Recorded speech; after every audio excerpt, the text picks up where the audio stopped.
Salut, bonjour, j'espère que vous allez bien. Pour moi, ça va, même comme ici en Allemagne, on est en plein confinement et ça risque d'aller jusqu'en fin janvier. Ça signifie tout simplement que les écoles sont fermées, les magasins sont fermés, on est tous à la maison avec les enfants et voilà, on se démerde comme ça pour les assister sur le plan scolaire. Dans la vidéo d'aujourd'hui, je vais te parler de l'inflation et de l'investissement immobilier. En tant qu'investisseur, l'inflation va jouer en ta faveur. Et en particulier, quand tu es encore investisseur immobilier, tu gagnes des deux côtés. Donc, c'est alors, voilà, le jackpot, quoi, si on veut dire ça comme ça. L'inflation, c'est vraiment ton allié quand tu es investisseur sur le point immobilier. Et c'est ce dont je vais parler dans cette vidéo. Je te retrouve donc tout de suite après le jingle.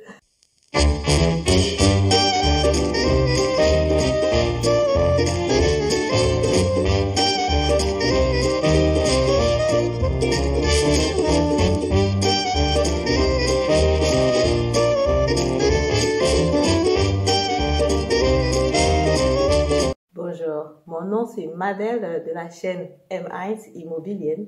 Si j'ai créé cette chaîne, c'est parce que je suis convaincue que l'investissement immobilier est l'un des piliers sur lesquels la diaspora africaine doit s'appuyer pour émerger. À travers l'investissement immobilier, nous, de la diaspora, même si on a eu des difficultés quand on est arrivé ici en Europe, on a quand même la possibilité d'avoir une place de privilégié, surtout que l'investissement immobilier, au départ, ne demande pas beaucoup de fonds. Si tu tombes sur ma chaîne pour la première fois, je suis économiste de formation, agent immobilier et conseillère financière. Donc, si tu as des besoins dans ce niveau-là, n'hésite pas de me contacter à travers le lien dans la barre de description. Avant donc de commencer, je vais d'abord définir ce que c'est que l'inflation. C'est quoi l'inflation? L'inflation, c'est tout simplement la hausse des prix des biens et des services sur le marché. Ça veut dire tout simplement que les prix des marchandises vont augmenter et comme conséquence, l'argent va perdre en sa valeur parce que l'argent ne pourra plus acheter plusieurs choses comme elle a eu la possibilité de le faire jusqu'à présent.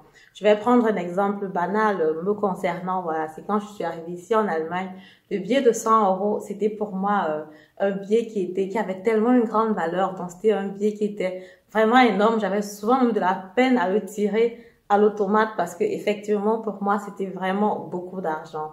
Et avec 100 € au début du mois, quand tu allais pour faire tes courses, tu arrivais vraiment à remplir vraiment le panier de la ménagère pour tout ce dont tu avais besoin pour tout le mois et jusqu'à avoir même encore un peu d'argent pour les petites courses de la semaine et tout le reste. Donc du coup, avec 100 € tu arrivais vraiment à faire de grandes quantités d'achats pour voilà, pour les nécessités de base à la maison, que ce soit la farine, le sucre, le riz, des petites choses dont on a besoin généralement pour passer son mois. Mais aujourd'hui, avec le billet de 100 €, c'est à peine si tu vois ce que tu as acheté quand tu pars au supermarché. 100 € a vraiment perdu sa valeur au fil du temps.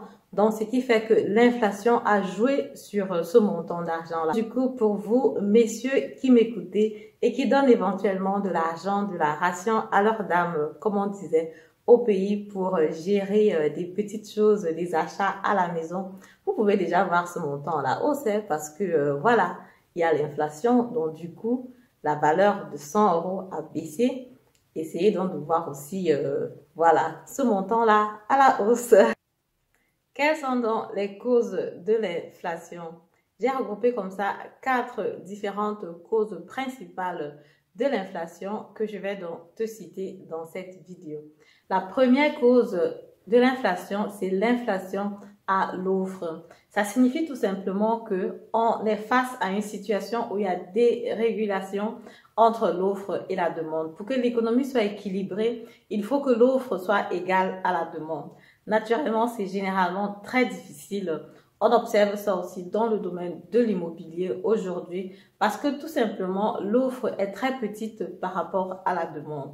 Le nombre de Bauträger, les personnes qui construisent des maisons, le nombre de maisons qui assurent le marché ne suffisent pas pour satisfaire la demande qu'il y a sur le marché.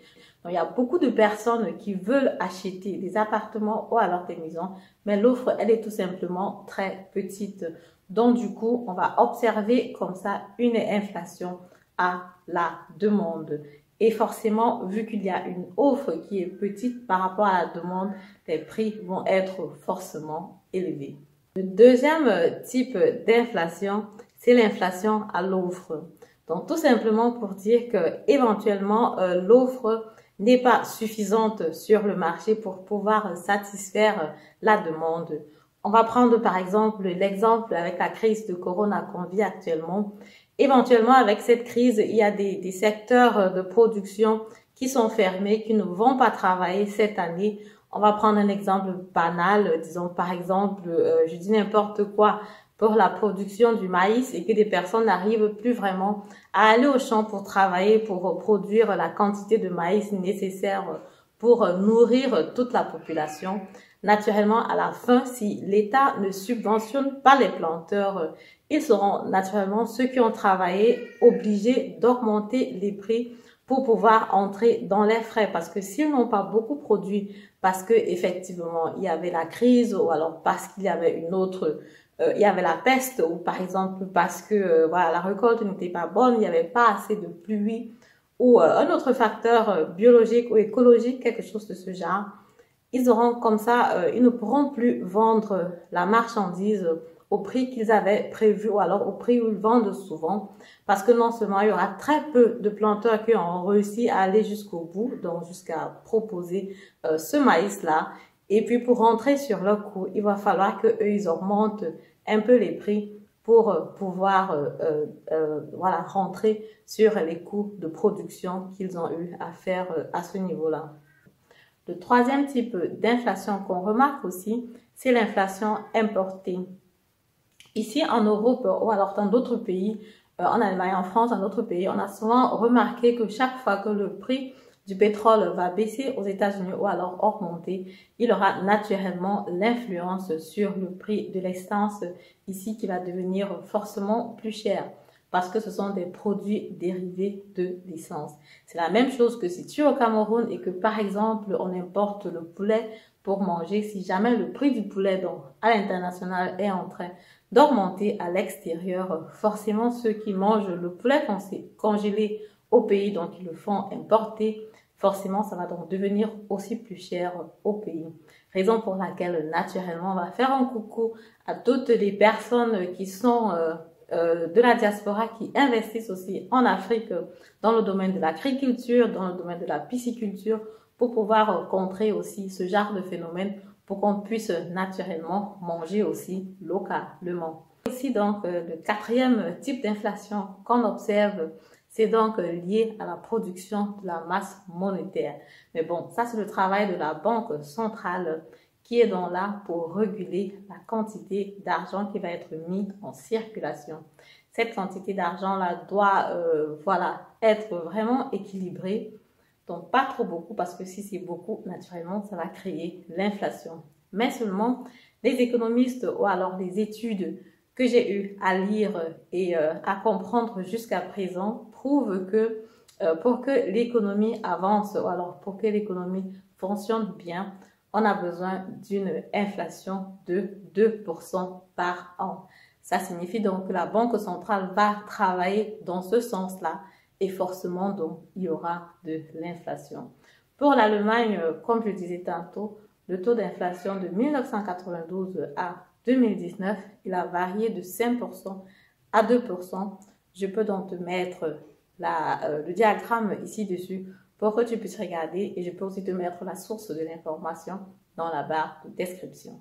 Donc, pour terminer, en tant qu'investisseur immobilier, si on suppose tout simplement que l'inflation elle est constante de 2% par an et on suppose que tu as un montant de 100 000 euros à rembourser à la banque vu que tu as pris un crédit pour comme ça financer ton bien immobilier, en tant qu'investisseur immobilier, le premier point où tu profites donc de l'inflation, déjà, c'est que l'inflation va faire que ta dette va forcément diminuer à la banque.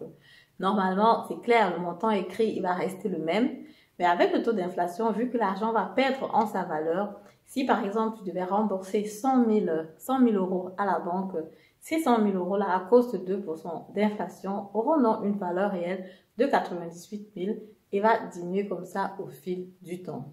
Le deuxième point positif que tu peux observer en tant qu'investisseur immobilier, vu que le prix des choses vont devenir forcément plus cher, toi aussi, ton bien immobilier que tu as acheté à 100 000 euros cette année, l'année prochaine, il va être plus cher, il va gagner en valeur.